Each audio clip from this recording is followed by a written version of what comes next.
आती हैं कि भाई जीवन के जितने दिन शेष हैं उसमें भी यह चिंता हो कि हे नाथ, मैं आपका साक्षात्कार तो कर पाऊंगा ना।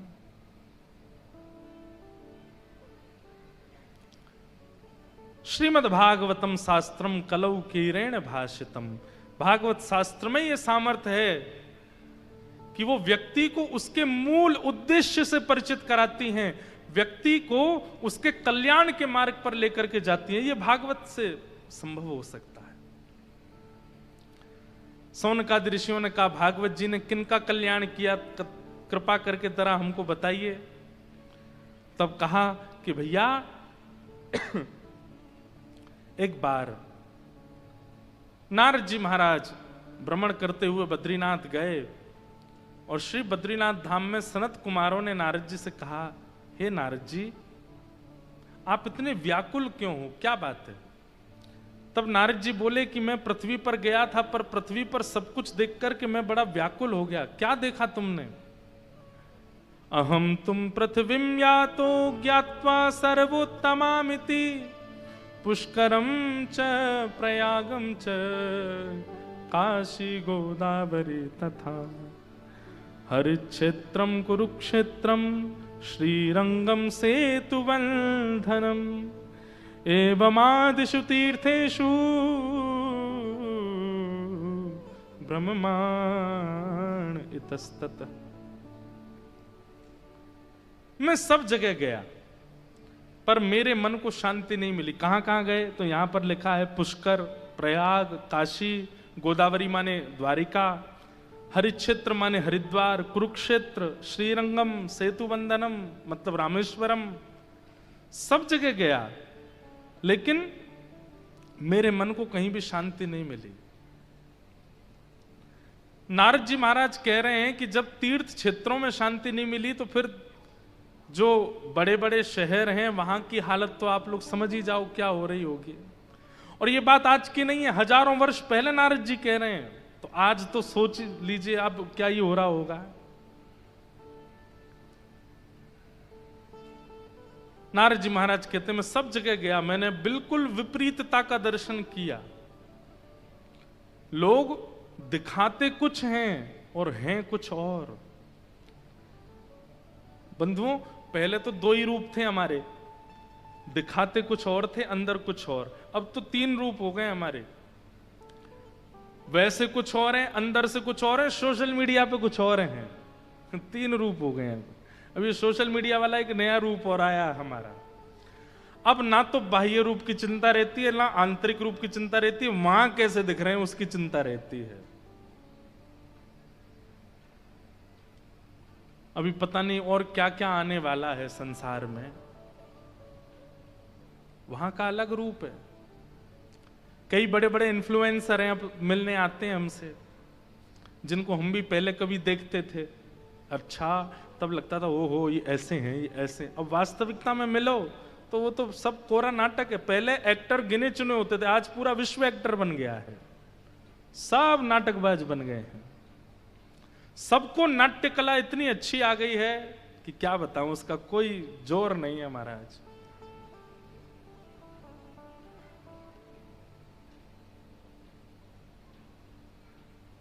घनघोर कलयुग उस दिन प्रारंभ हो जाएगा जिस दिन पूरा विश्व बहलूपिया होगा। वो हैं कुछ, दिखा कुछ रहे हैं, और ये स्थिति लगभग बन चुकी है। नारद जी महाराज बोले, मैंने सुना था पृथ्वी इतनी पवित्र है, पृथ्वी के तीर्थ इतने पवित्र हैं, वहां के लोग इतने अच्छे हैं, ये पर यहां करके तो मैंने सब कुछ उल्टा देखा।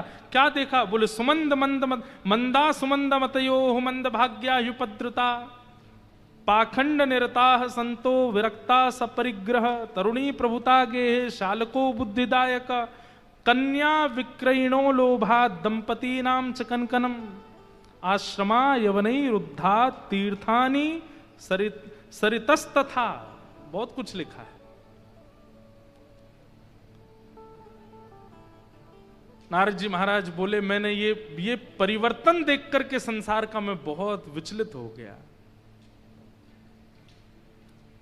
लेकिन तभी मैं भ्रमण करते करते वृंदावन गया और वहां यमुना जी के तट पर मैंने एक आश्चर्य देखा।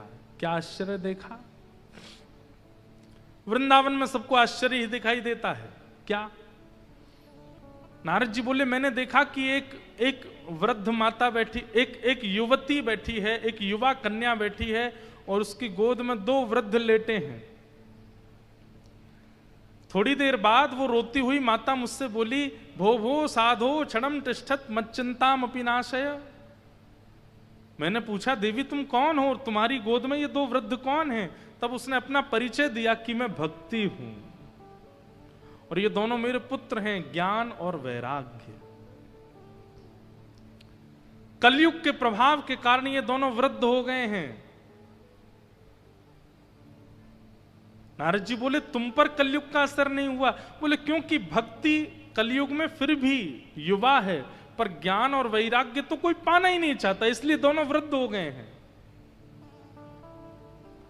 गंगा जी में कोई नहा रहा हो और आप जाकर के तट पर तभी उसको टोक दो, भैया ऐसे नहीं नहाना चाहिए, शास्त्र इसकी मना करते, हमको मत सिखाओ, हमको नहीं बताओ, तुम अपना नहाओ, चलते बनो।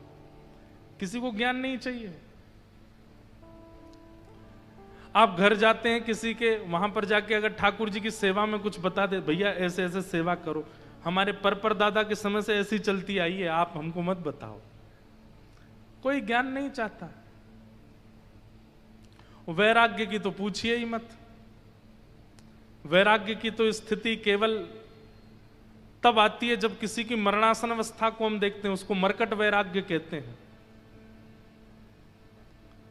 कोई मर जाता है तब वैराग्य आता, भैया संसार बिल्कुल भी नश्वर है, संसार यहां पर कुछ भी हाथ लगने वाला नहीं। 2-4 दिन की व्याकुलता, 5वें दिन से फिर से वैसे ही हो जाते हैं। वैराग्य भी नहीं है। बंधु, एक बात हमारी बहुत ध्यान से सुनिए, व्यवहार का निर्वहन कीजिए, संसार में जो जो आवश्यकताएं उन व्यवहार में रहिए, पर मन में वैराग्य रखिए।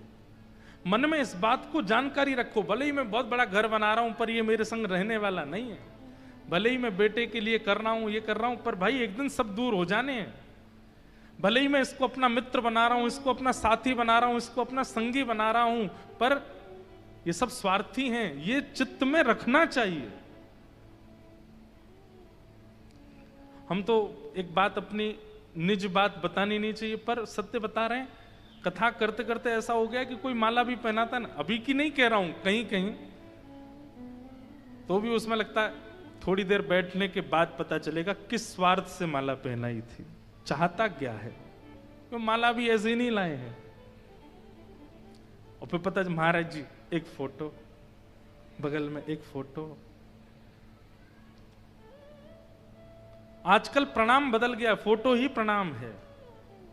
पहले प्रणाम करने के लिए कहा। आज मैं सुबह सुबह पढ़ रहा था 10 नामापराध और फिर उसके बाद 32 सेवा अपराध। 32 सेवा अपराधों में एक अपराध पता है क्या है? एक हाथ से पैर छूना, ये अपराध है।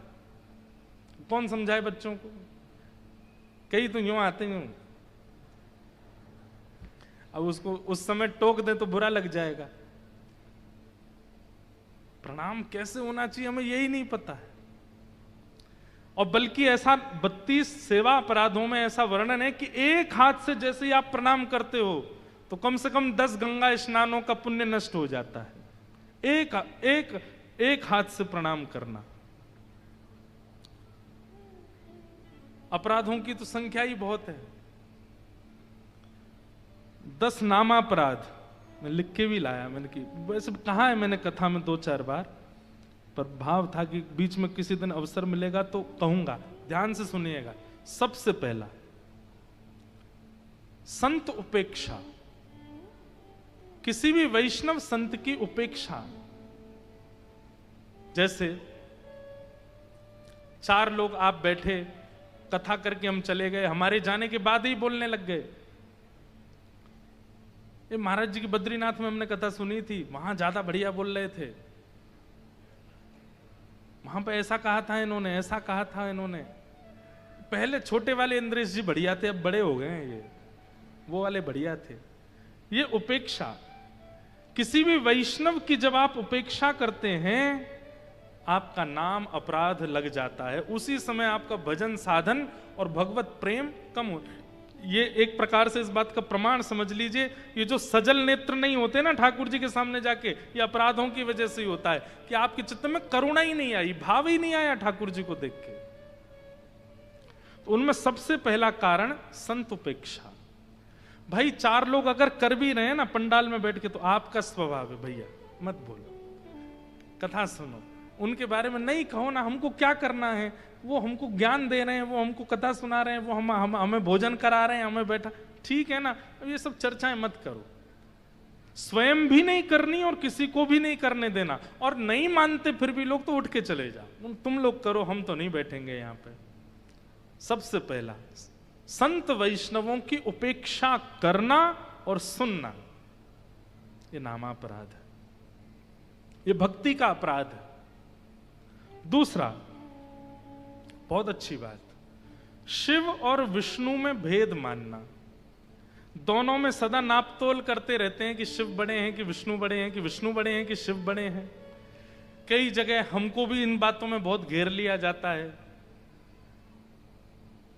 पर भैया ये दोनों एक दूसरे के ईश्वर भी हैं, सेवक भी हैं, इसलिए शिव और विष्णु में भेद दृष्टि मत रखो। ठीक है, हमें क्यों जानना है कि पूर्ण पर ब्रह्म क्यों है, कौन है? अरे जिसमें आपकी आस्था उसमें लगे रहो, जिनमें आपकी आस्था है उनके प्रति पूर्ण विश्वास रखो।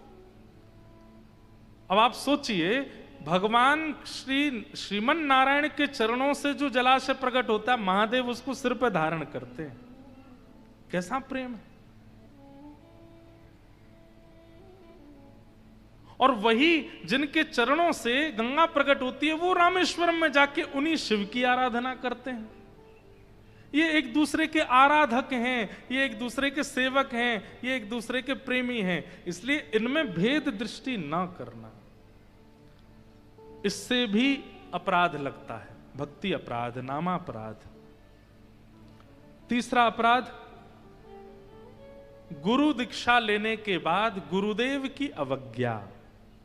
गुरुदेव की अवज्ञा मतलब कुछ नहीं, चलते फिरते गुरुदेव ने बोल दिया 108 डुबकी लगा करके आओ गंगा जी में। अब उसमें भी आप सोच रहे हैं कैसे जाऊं, मुझे तो बुखार आ गया था रात को, मुझे तो जुकाम हो गया है, मुझे तो डॉक्टर ने निमोनिया बताया था, गुरुदेव बोल गए कि स्नान करके आओ। भैया चाहे आपको जितनी बड़ी पीड़ा हो, गुरुदेव के मुख से निकल गया कि जाओ डुबकी लगाओ, तो लगा दो, उस समय चिंता मत करो। गुरुदेव की अवज्ञा से भी भाव नष्ट होते हैं, अपराध लगता है। हमने तो सामान्य बात कही, पर गुरुदेव कोई बड़ी से बड़ी आज्ञा भी दे दें और उसमें आपको करोड़ों का मुनाफा हो रहा हो, उसको त्यागने में दूसरी बार सोचिएगा नहीं। गुरुदेव ने मना किया है तो ये चीज नहीं करनी है। और गुरुदेव अगर कह रहे हैं कि खाई में कूद जाओ, पता है हाथ पांव टूटेंगे, लेकिन फिर भी कूद ही जाओ, गुरुदेव कह रहे हैं, सामर्थ्य देंगे, ये संभालेंगे। मैं एक बात कथा में कहता हूं, गुरु आज्ञा नहीं देते, गुरु सामर्थ्य देते हैं। समझ रहे हैं बात को? गुरु ने कहा 108 डुबकी लगाओ, ये आज्ञा नहीं दी उन्होंने सामर्थ्य दी है कि आप 108 लगा लोगे। और हमारी मानो तो गिरिराज जी की दंडवती अपने मन से शुरू मत करना, किसी संत महापुरुष की आज्ञा ले लो, आप कह दो तो करेंगे, क्योंकि वो कहेंगे तो आज्ञा नहीं होगी, सामर्थ्य होगी, लगाया हो गया। किसी को पहाड़ों से बहुत डर लगता है, बद्रीनाथ जाने में घबराहट होती है, केदारनाथ जाने में डर लगता है, एक बार अपने गुरुदेव की आज्ञा का प्रतीक्षा, वो आज्ञा कर दें, उसके बाद निर्भीक होकर चले जाओ, क्योंकि गुरु सामर्थ्य देता है, गुरु अवज्ञा नहीं। ये तीसरा नाम अपराध है। चौथा नाम अपराध क्या है? शास्त्रों की निंदा करना, शास्त्रों में मतभेद मानना। सबकी मानिए, शिव महापुराण क्या कहता है, देवी भागवत क्या कहती हैं, भगवत गीता में क्या लिखा, सबकी मानिए, पर करिए वो जो आपके चित्त को स्पष्ट रूप से कहते। जैसे भागवत जी कह रही हैं कि ऐसा करना चाहिए, लेकिन कहीं कहीं भेद आ जाता है कि देवी भागवत में तो ऐसा लिखा है, तो क्या करना चाहिए। दोनों पक्ष उचित हैं, आपके हृदय को जो उचित लगता हो करो, शास्त्रों की बात मानो, पर भागवत जी की मानते हैं, किसी अन्य की अवहेलना मत करो, निंदा मत करो। ये भी एक अपराध है, नामा अपराध। बंधु, ये सारे वो अपराध हैं जिनसे भजन घटता है, जिनसे भक्ति घटती है, जिनसे भाव घटता है। जैसे हमारे वृंदावन की कई परंपराओं में एकादशी नहीं होती, लेकिन इसका मतलब यह नहीं है कि एकादशी की महिमा नहीं है। उनको भी चाहिए, उन संप्रदायों को भी चाहिए कि एकादशी करने वालों का सम्मान करें, और एकादशी करने वालों को भी चाहिए कि जो एकादशी नहीं करते उनकी अवज्ञा ना करें। क्योंकि कई लोग तो इन्हीं चीजों में रहते हैं, हाँ हमारे यहाँ तो ऐसा होता है, हमारे यहाँ तो ऐसा होता है। अरे तुम एकादशी नहीं करते, अरे राम राम राम, ये तो बहुत गलत है, अरे ये तो पाप है। ऐसा नहीं।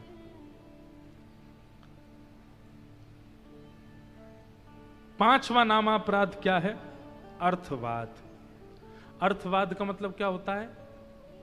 अर्थवाद का मतलब होता है, हमने गंगा जी की महिमा बताई मंच से, और आप क्या सोचने लगे, ऐसी कोई महिमा है नहीं, अपने आप ही बोल रहे हैं।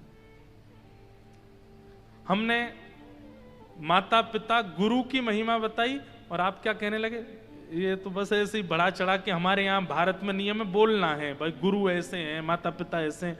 कोई नहीं, हम तो रोज अपने माता पिता को देखते, इतने कोई महान भी नहीं है वो। ये अर्थवाद। किसी वैष्णव के मुख से, किसी महापुरुष के मुख से जब आपने किसी शास्त्रीय बात को सुना, तो उसके प्रति निष्ठा ना रख के, बल्कि ऐसी भावना रखना, ये तो बड़ा चढ़ा के बोल रहे हैं, ये अपराध है।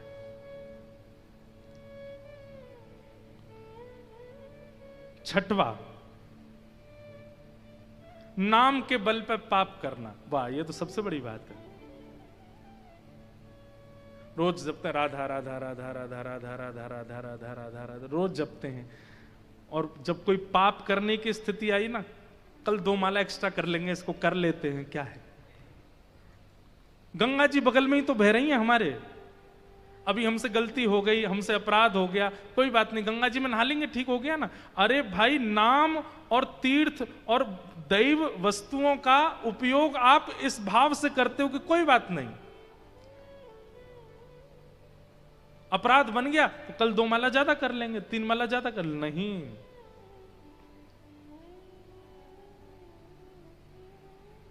नाम के बल पे पाप नहीं। अगर गंगा स्नान करते हैं तो आपकी जिम्मेवारी है कि अगले गंगा स्नान के बीच में कोई भी पाप आपसे अगर बना तो गंगा जी रुष्ट हो जाएंगी। नहीं बने, इस संकल्प के साथ जाओ। 7वां, नाम की तुलना किसी अन्य साधन से करना। भगवान के नाम की तुलना किसी अन्य साधन से करना। कोई नाम जप करता है, और नाम जप करने वाले व्यक्ति को आप कहते हो, अरे भाई तो आज थोड़ा एक आध कम कर ले, बाहर यज्ञ चल रहा है उसमें जाके बैठ जा। नाम की तुलना के आगे सब नतमस्तक हैं। नामी व्यक्ति अगर नाम का आश्रय लेकर के बैठा है तो उस समय अन्यों को नाम से बड़ा मत बता। भगवान नाम सबसे बड़ा है। अगर कोई नाम आश्रित है तो उसको नाम आश्रित रहने दिया जाए। बोलो गंगा मैया की जय। हमारे परम पूजनीय प्रातः स्मरणीय श्री भगवत धाम हरिद्वार के परम पूजनीय महाराज जी स्वामी श्री विवेकानंद जी महाराज पधारे हैं। महाराज जी के श्री चरणों में बारंबार वंदन प्रणाम अभिनंदन। साथ ही हमारे छोटे महाराज जी भी पधारे हैं, उनको भी बारंबार वंदन। तो नाम की तुलना किसी अन्य साधन से करना, यह भी नामापराध है।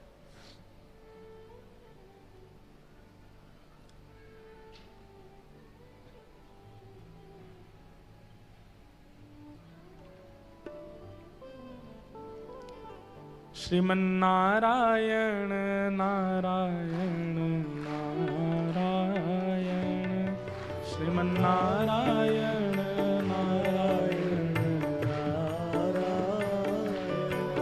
श्रीमन्नारायण नारायण नारायण श्रीमन्नारायण नारायण नारायण हरि हरि नारायण नारायण नारायण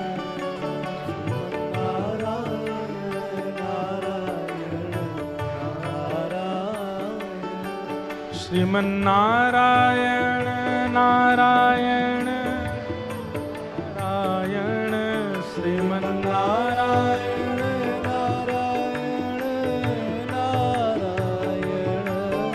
नाम की महिमा बता रहे थे। हमारे भगवत धाम वाले महाराज जी नाम की ही माला लेकर के आए हैं। बीच महिमा में ही नाम भगवान आ गए हैं।